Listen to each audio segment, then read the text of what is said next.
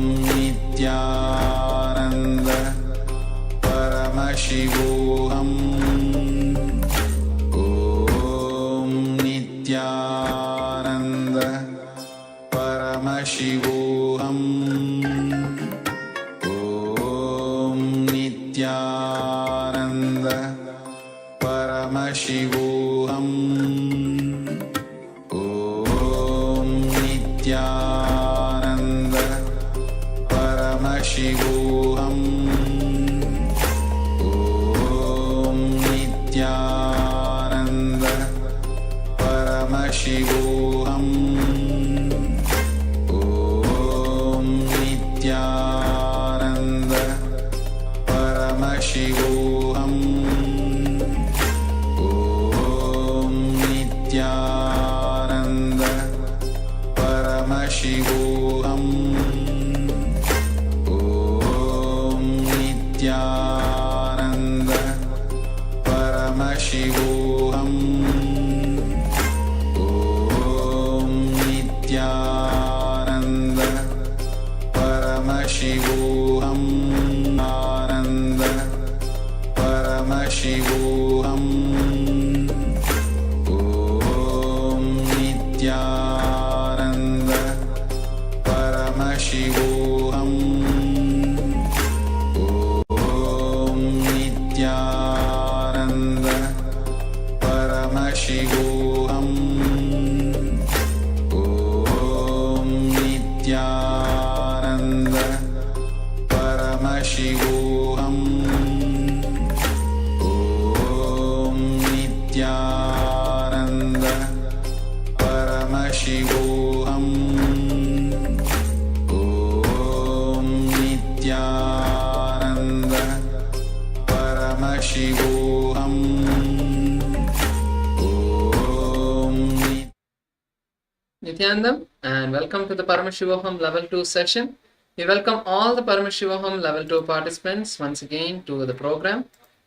So let us now enter the sessions. Hope you all enjoyed and had a great breakthrough manifestation during the Nithyananda Yoga that we had just performed. We all performed the Dvitiya Vinyasa Krama, the 308 intense asana sequence revealed by the Supreme Pontiff of Hinduism. So after this energetic Kundalini awakening yoga sequence, the best thing that we can all do is manifest the powers of Paramashiva. But just before that, I would like to request all the participants seated with us in the Zoom room to please turn on your cameras. We have Nikhil, Luan, Jenny, Dominica, all of you can open your cameras and be seated, because as we saw in yesterday's sessions, the science of Naina Diksha is very, very powerful. And why is the science of Naina Diksha powerful? It is because that mirroring of neurons start happening, the entanglement starts happening. So yes, with this, let us now enter the first session, as we are going to be manifesting the power of third eye. So the power of third eye is the ability to see. The first level is to see through with the third eye, with the eyes closed. So we'll all be blindfolding our eyes and seeing pictures, colors, the basics we'll be seeing today.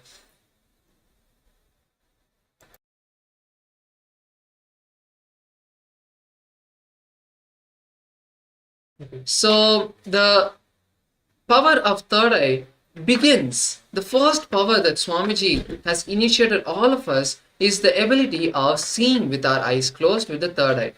Further and further as we go, we will be able to see not only colors but solutions to our life problems, the direction that we have to take, and any knowledge or information that we need to know, we will be able to download that information through our third eye.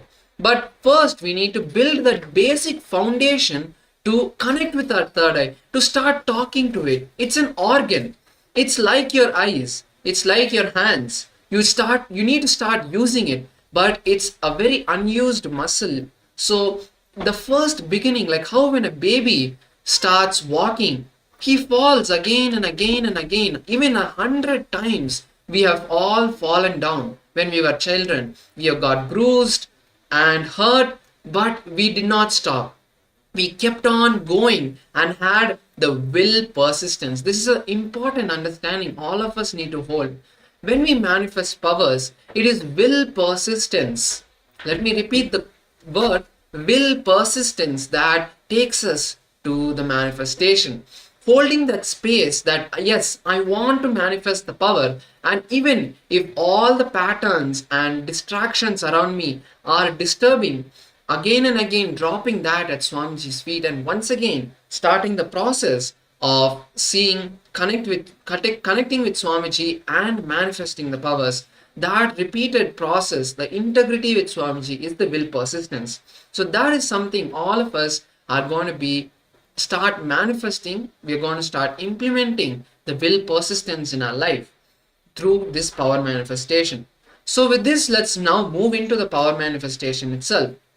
First, I request all the participants to take a few moments to bring an eye band and keep it with you. As we're going to be manifesting the power of third eye reading, you can have an eye band with you. And even if you have manifested this power so many times before in other programs, drop all of those incompletions that, oh, I manifested so many times and I'm not been able to be successful in the manifestation. Drop that and you will start seeing breakthroughs. Hold the space for that this time I am going to be manifesting. So now let us enter the Shastra Pramana, the scriptural reference. First, learning and hearing the direct words of Paramashiva, what Paramashiva has spoken in the scriptures. We are going to be seeing and listening to the Shastra Pramana now. So let's all be in the space of listening.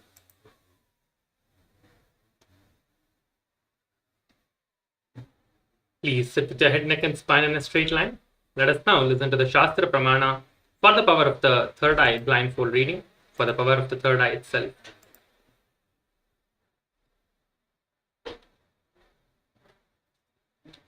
Kapalantarmanonyasya tishtanmilitalochanaha kramena manasodardhyat lakshaye lakshyamuttamam.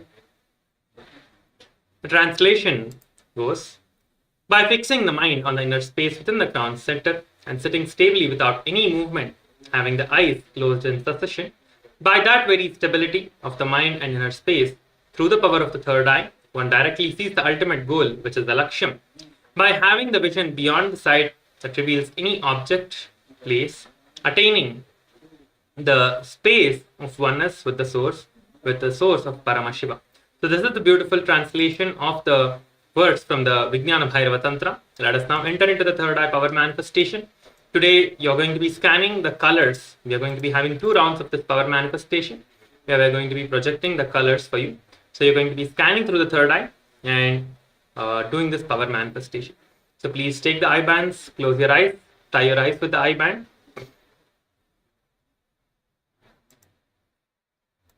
You can take the next few seconds to quickly tie your eyes to the eye band, and then we will be entering into the power manifestation, where we are going to be projecting the image to you on the screen, and you are going to be seeing that with your eyes closed.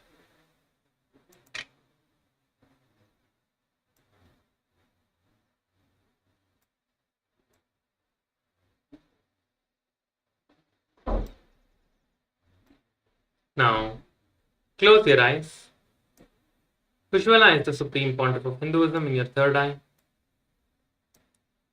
Intensely chant the Mahavakya from the core of your being, visualizing Supreme Pontiff of Hinduism in your third eye.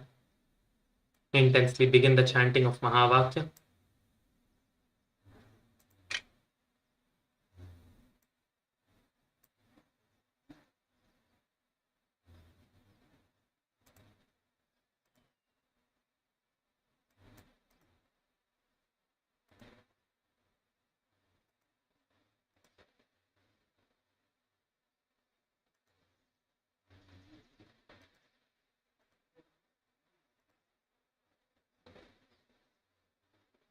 Let us now project the image. We're going to be projecting the image now for you to see the colors.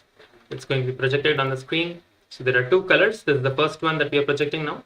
So please begin the power manifestation. The image is projected to you on the screen. The color is being projected. Please close your eyes, visualize Swamiji, and begin the power manifestation now.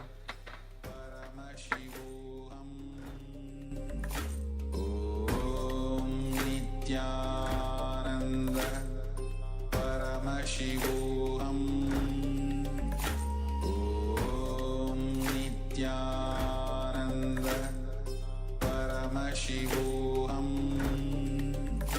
Om Nithyananda Paramashivoham Nithyananda Paramashivoham Om Nithyananda Paramashivoham Om Nithyananda Paramashivoham Om Nithyananda Paramashivoham Om Nithyananda Paramashivoham Om Nithyananda Paramashivoham Om Nithyananda Paramashivoham Nithyananda Paramashivoham Om Nithyananda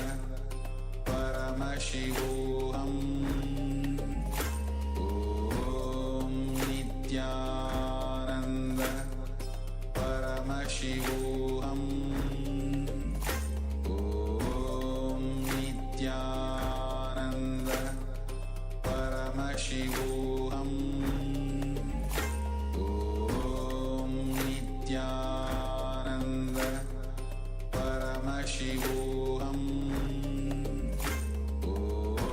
Om Nithyananda Paramashivoham Om Nithyananda Paramashivoham Om Nithyananda Paramashivoham Om Nithyananda Paramashivoham Om Nithyananda Paramashivoham Om Nithyananda Paramashivoham Om Nithyananda Paramashivoham Om Nithyananda Paramashivoham Om Nithyananda Paramashivoham Om Nithyananda Paramashivoham Om Nithyananda Paramashivoham Om Nithyananda Paramashivoham Om Nithyananda. Yes. Now. So we have all had a few minutes now. You can all slowly open your eyes. And we have all just had a few moments to see the picture, the color with our eyes closed. Let us now slowly open our eyes and start writing down the revelations that Swamiji had given. Whether you were just able to see only black or you were able to see some colors, some pictures, some visuals, whatever you were able to see during this round, let's take a few moments to write it down. During the manifestation, everything that you see is the prasada of Swamiji. So don't feel that, okay, I'm writing this down, I'm not sure. And also, when you write down what you have seen, it is giving that kind of a confidence to what you have written. Because when we see something with our eyes closed, then we are like, okay, fine, I thought of this, let's see when we verify what it is. When we start thinking like that, what happens is, we think of so many things and we are not sure whether we saw that during the manifestation or what, and it is just it is very casual way of manifesting. So when we want to be intense, let us now write down what we were able to see and say that this is what I was able to see, and if it's not there or if it's there, I'm going to celebrate that I've got the opportunity to connect with Paramashiva. Because the manifestation is not about seeing the picture or color which is being projected in front of you, but it is about how complete, how much restlessness you are able to avoid during this manifestation. So now that you have all written down, I hope you have all written down, you can all post what you've seen during this manifestation, any questions, any guidelines you want. You can post all of that in the Zoom or the YouTube chat. Okay, so we have a participant saying Balasubramanian saying green. Okay, any other participants also want to share what you were able to see during this round? You can post it in the chat. Yes, so now let's all verify. Yes, so we have a participant Luan Pacheco who is saying that he was able to see red, and exactly that is the color. Beautiful, you have manifested the powers of Paramashiva. Celebrate this.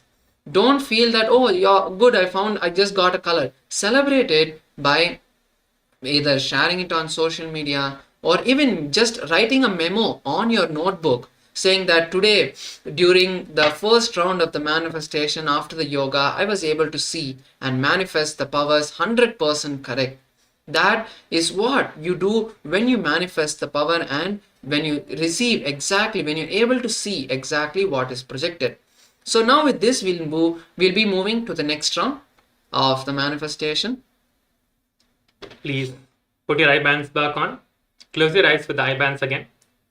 Tie your eyes. Let us begin the next round of the power manifestation. Sit with your head, neck and spine in a straight line and keep your eyes closed now. Start visualizing Swamiji. Visualize Paramashiva. The darshan that we received yesterday, you can visualize that form of Paramashiva, that form of Swamiji. And establish yourself in that space of oneness now. Intensely start chanting the Mahavakya. It is preferred for you to wear the eye band. It is best for you to wear the eye band during this power manifestation. If you do not have a proper eye band, you can use any cloth or anything that you can